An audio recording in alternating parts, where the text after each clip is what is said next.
Hola, muy buenos días, tardes, noches. Nosotros somos el equipo número 3. Vamos a estar dando una clase de biomateriales para el doctor Luis Alberto López Pavón.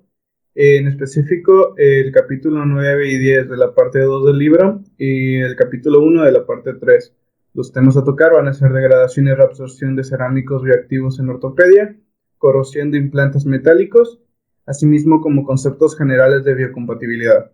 El equipo 3 está conformado por integrantes de la carrera de Ingeniería Biomédica, que son Miguel Ángel Rivera Rodríguez, Jorge Narváez Montemayor, Luis Carlos Garza Baena, Angélica López Márquez y Romel Emiliano Valles. No alcanzo a ver. Le cedo el control a mi compañero Rommel para que inicie con la presentación. La degradación y reabsorción de cerámicas bioactivas en ortopedia. Las cerámicas de fosfato de calcio son utilizadas como cerámicos bioactivas con capacidades de unión ósea. Esta propiedad, junto con la biodegradación, son vitales en aplicaciones clínicas. La degradación debe ser considerada desde dos perspectivas o procesos. El primero es el proceso de disolución mediado por solución y el segundo el proceso mediado celular, también conocido como fagocitosis. Los procesos de disolución fisioquímica en vitro. La disolución de un sólido continúa hasta que un equilibrio es alcanzado, seguido por una condición saturada donde un sólido y un líquido permanecen en equilibrio. La solubilidad se define como la máxima concentración de soluto en la solución antes de llegar al equilibrio. La definición anterior es útil para saber cuánta materia se ha disuelto, pero no es conveniente para mostrar la solubilidad general de ese material, principalmente porque su valor depende del pH de la solución. Debido a ello, una constante K es utilizada en sales ligeramente solubles y es de mucha utilidad ya que no cambia con pH diferentes. Después de calcularse las constantes de solubilidad de compuestos de fosfatos de calcio, se utilizaron para graficar la solubilidad de estos a 37 grados Celsius, es decir, la temperatura corporal, dentro de un amplio rango de pH. Esta solubilidad se mostró como una función de la concentración de iones de calcio y fosfato en una solución saturada de cada uno de los fosfatos de calcio. La estabilidad relativa de esto se puede obtener por la solubilidad. De este modo, en un pH dado, si la gráfica de una sal está por debajo de otra, se dice que es menos soluble y más estable que la segunda sal. Así, la hidroxiapatita porosa resultó ser la menos soluble y por ende la más estable, mientras que la tetracalciofosfato es la menos estable y la más soluble en un pH menor a 8.5. Los procesos de degradación biológica in vivo e in vitro. Los procesos de degradación biológica se han investigado por experimentos animales in vivo y aplicaciones clínicas o cultivo de células in vitro. Los resultados fueron obtenidos al observar los materiales implantados restantes y el comportamiento de las células alrededor del material. La mayor parte de los materiales implantados fueron tricalciofosfato, hidroxiapatita porosa y cristales de fosfato de calcio. Como se puede apreciar en la tabla, la biodegradación que presenta el tricalciofosfato es muy progresiva, ya que se degrada la mayor parte del material en las implantaciones realizadas para huesos de diversos animales como ratas, perros e incluso conejos. Como pudo observarse, el tricalciofosfato tiende a degradarse y absorberse, a diferencia de la hidroxiapatita. Para este momento, había dos ideas de procesos que explicaban la eficiente biodegradación del tricalciofosfato, los cuales ya se mencionaron al comienzo, que son el proceso de disolución mediado por solución y los procesos mediados celulares o fagocitosis. Se decía que la fagocitosis, que es la ingestión celular de partículas nocivas o extrañas, jugaba un rol importante en la tasa de degradación del tricalciofosfato. Asimismo, los microporos permiten una distribución óptima para las células, su distribución y proliferación. La biodegradación del tricalciofosfato inicia en la médula por procesos de desintegración mediados por solución y las partículas finas son ingeridas y removidas por células en la médula a los nodos linfáticos. En el caso de la hidroxiapatita, se tienen reportes para casos de no degradación, de degradación lenta o parcial, y para casos con degradación. La diferencia entre los resultados depende de las condiciones, el material, las especies animales, los sitios del implante, entre otros factores. En los cultivos celulares in vitro, se investigó la influencia de los fosfatos de calcio en las células del hueso. Se demostró que estas podían ingerir gránulos de hidroxiapatita porosa y de tricalciofosfato, es decir, son capaces de participar en la degradación de fosfatos de calcio. Mi nombre es Jorge Narváez y empezaré a hablar respecto al capítulo 10, parte 2 de la corrosión de implantes metálicos. Las superficies de metales pasivos normalmente es atacada en puntos específicos, donde la película de óxido ha sido destruida y se liberan grandes cantidades de iones metálicos. Dependiendo del aumento con el que se observen en la superficie, varios grados de ataques pueden ser detectados. En la tabla que tenemos en la diapositiva, podemos ver el puntaje por el que se basan este análisis de degradación. Como el valor 0, se pone que no hay degradación en la superficie visible a una amplificación del 60 por en microscopio. A nivel 1 es una degradación muy simple. A nivel 2 la degradación es visible. En el 3 es moderada, pero ya lo logramos ver sin amplificación.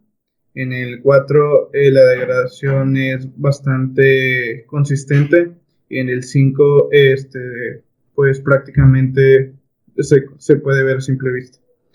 Si se usara un aumento mayor, algunas superficies catalogadas como no degradadas podrían caer en una de las categorías como degradación en la superficie.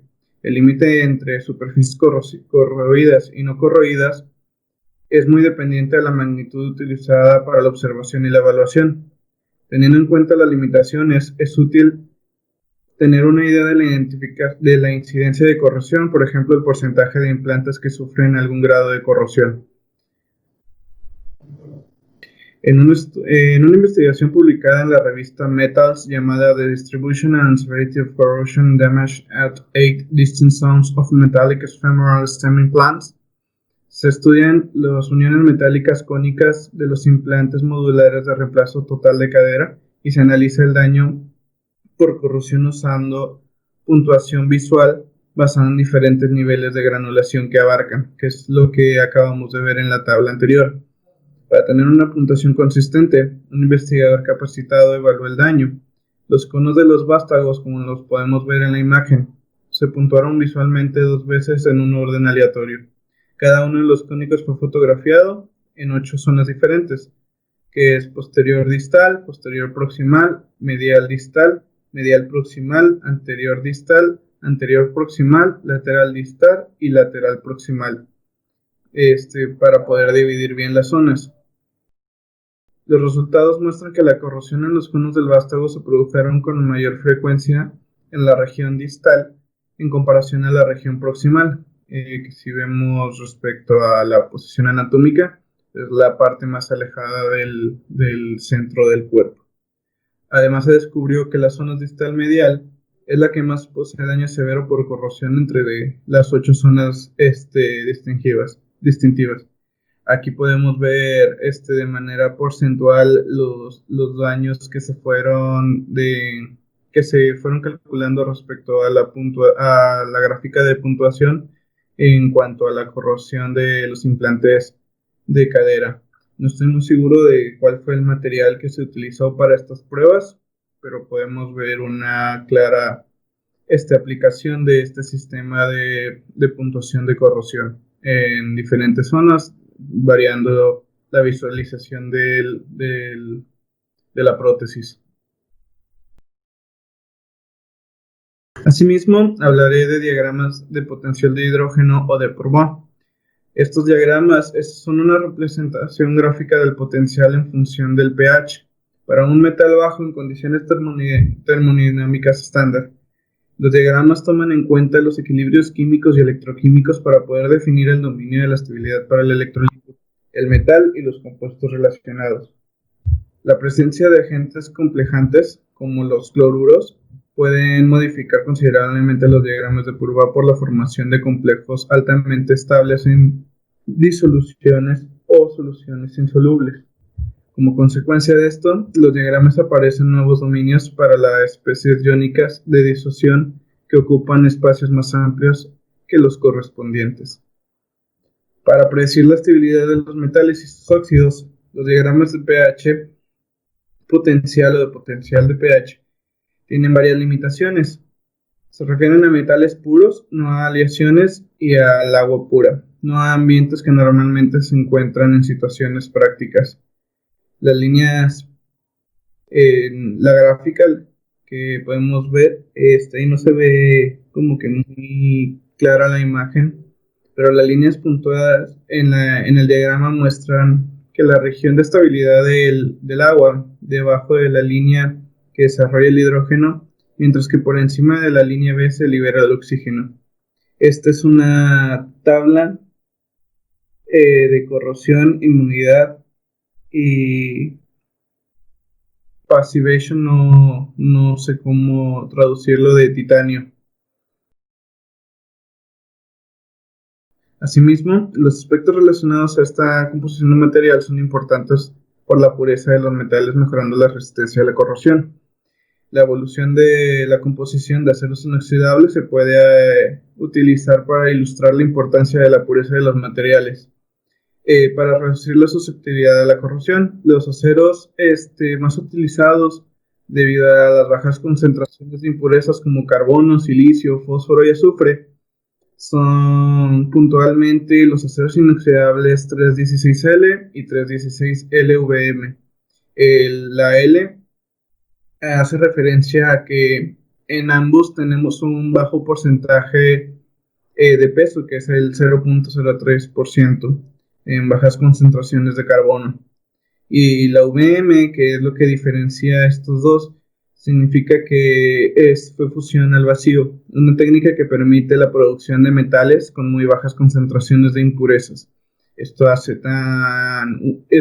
lo que hace tan útil el metal de aceros inoxidables en el área médica, puesto que estos dos metales son los que más podemos encontrar en superficies hospitalarias. Y antes se utilizaba para los implantes de prótesis.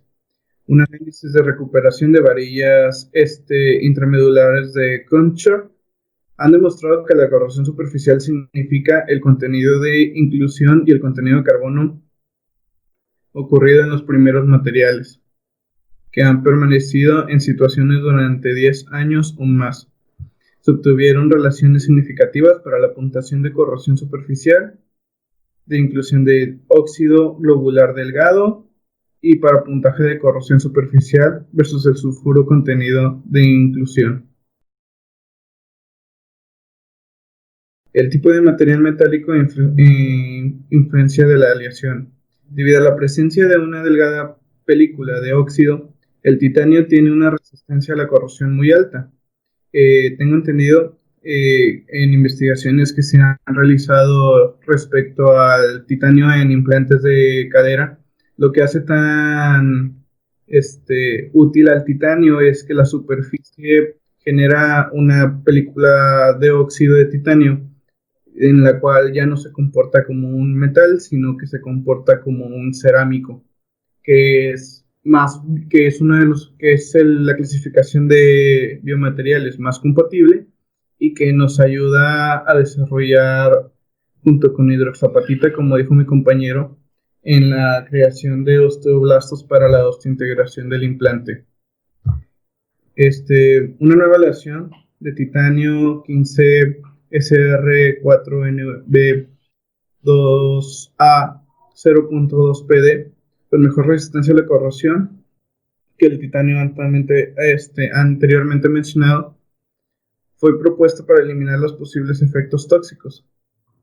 Aunque no es tan utilizado como el tantalio ha sido utilizado en varias aplicaciones, como clips vasculares, en la imagen que se ve allí, como sutura y para fabricar stents flexibles para prevenir el colapso arterial. Los stents, que son la imagen que tenemos en la diapositiva, es un dispositivo médico creado en el que mediante una técnica de invasión médica a través de una vena femoral, no estoy seguro si es arteria o vena femoral, se logra llegar a la vena colapsada, que puede ser principalmente por arteriosclerosis, que es una capa de grasa que colapsa la arteria y que aumenta la presión arterial Se utiliza para expandir esta arteria y evitar el colapso de la misma.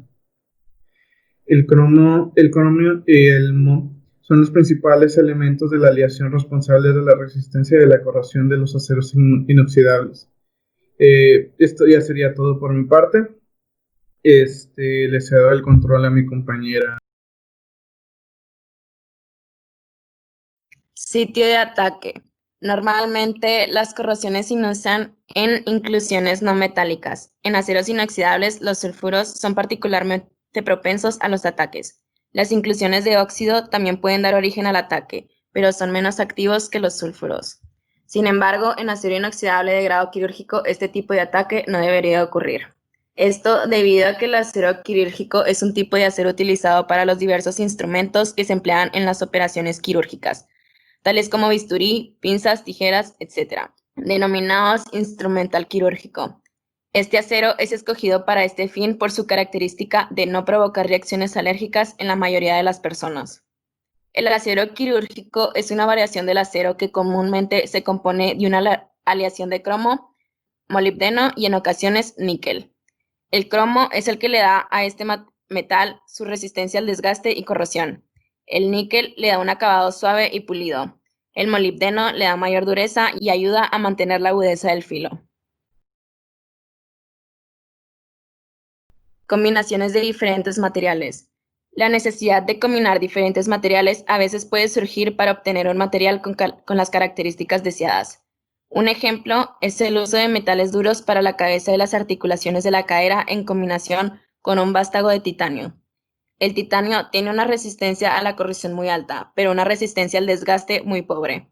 Por lo tanto, ya sea tratamientos de endurecimiento superficial, por ejemplo, implantación iónica de nitrógeno o aleación de superficie, o un material más duro, por ejemplo, una cerámica, se emplean para el femoral cabeza. Esta combinación de diferentes materiales pueden seleccionarse para lograr combinaciones poco usuales de rigidez, resistencia, peso, rendimiento a alta temperatura, resistencia a la corrosión, dureza o conductividad. Ahora hablaremos de los aspectos relacionados con el entorno fisiológico. Uno de estos puede ser la contaminación de tejidos por productos corroídos. La contaminación de tejidos con metales tiene dos orígenes. El primero es la liberación de especies de iones resultado de procesos de disoluciones electroquímicas por el implante, asociándose principalmente por la corrosión estática. La segunda, dada en condiciones dinámicas, se produce por el desgaste, desprendiendo pequeñas partículas metálicas en el tejido blando alrededor del implante. Otro ejemplo son los restos de desgaste de polietileno. Pueden contribuir de manera artificial a las lecturas altas de iones en tejidos periprostéticos. La acumulación de iones metálicos en los tejidos periprostéticos es una combinación de dos fuentes, matriz extracelular y las propias células. La capacidad de los fibroblastos de incorporar cationes metálicas es una función lineal de concentración de hasta 50% con diversos elementos. Otro aspecto relacionado con el entorno fisiológico son los problemas asociados con el análisis químico de los elementos metálicos en tejidos. El análisis preciso de los oligoelementos en los tejidos es esencial para evaluar el grado de contaminación. El muestreo y la preparación de muestras son pasos propensos a contaminaciones graves si no se toman las precauciones necesarias, como se indica en una revisión de Lugowiski en 1990. La contaminación durante el muestreo se puede evitar utilizando materiales de polietileno para recolección de sangre y almacenamiento de muestras. Para cortar tejidos, una cuchilla hecha de un material libre de los elementos a analizar debe ser usado. Ahora le cedo el control a mi compañero.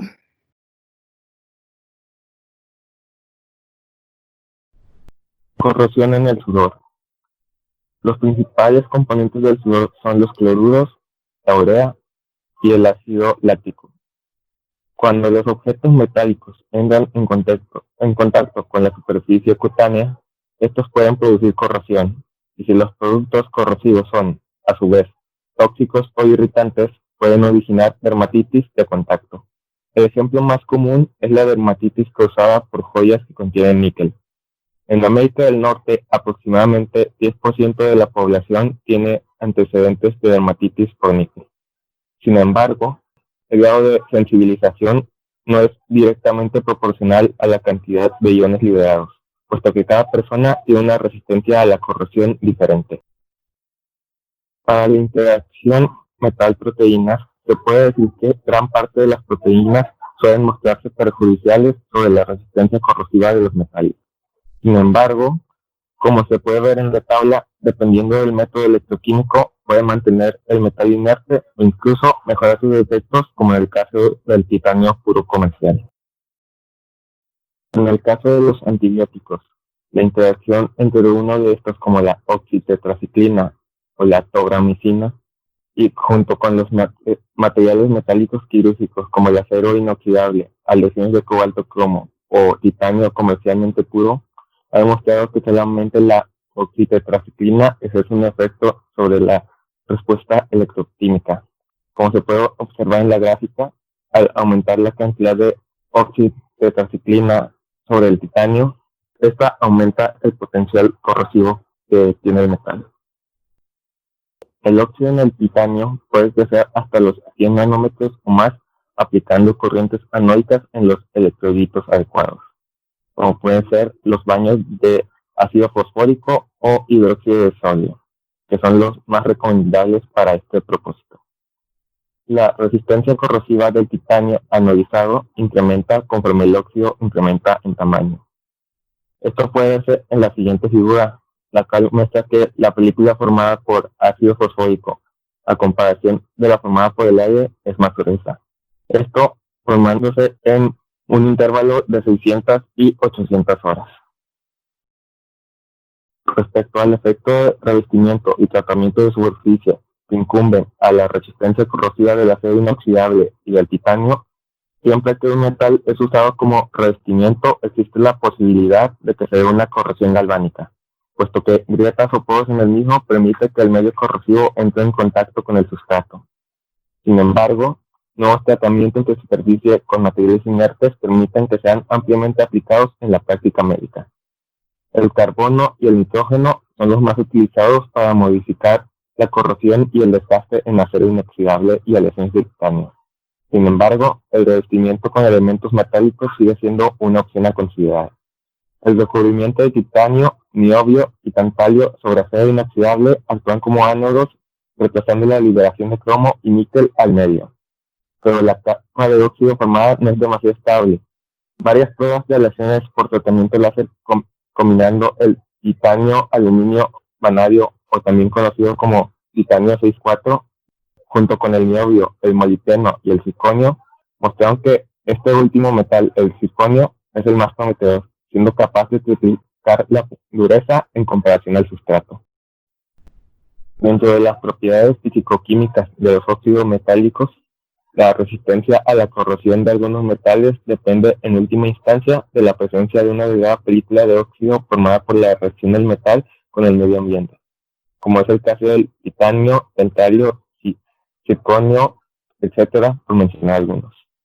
Una baja solubilidad en óxido es importante para garantizar una baja tasa de corrosión, dado que cualquier pérdida en el espesor del óxido debido a la disolubilidad química deberá a equilibrarse mediante la oxidación del sustrato metálico. Yo les voy a hablar de la biocompatibilidad, lo que viene siendo el primer capítulo de la parte 3.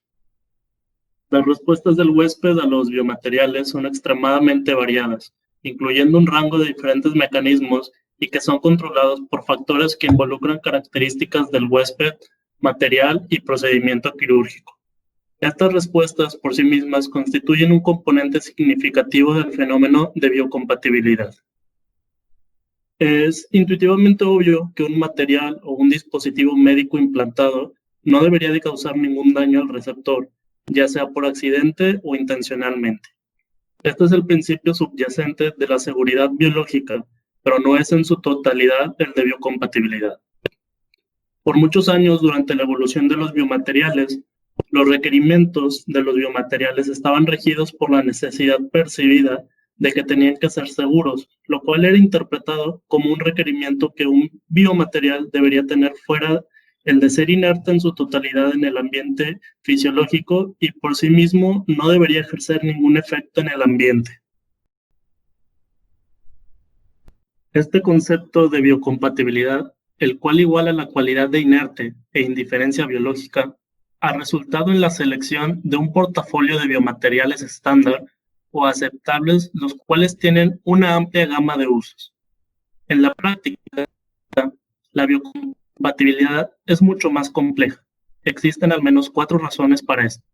La primera es la propiedad de inerte en el ambiente fisiológico, y la segunda es que aunque dicha cualidad en el ambiente fisiológico fuera posible, dicha propiedad es extremadamente difícil de conseguir. Claro que hoy en día está reconocido que ningún material es inerte en su totalidad en el cuerpo.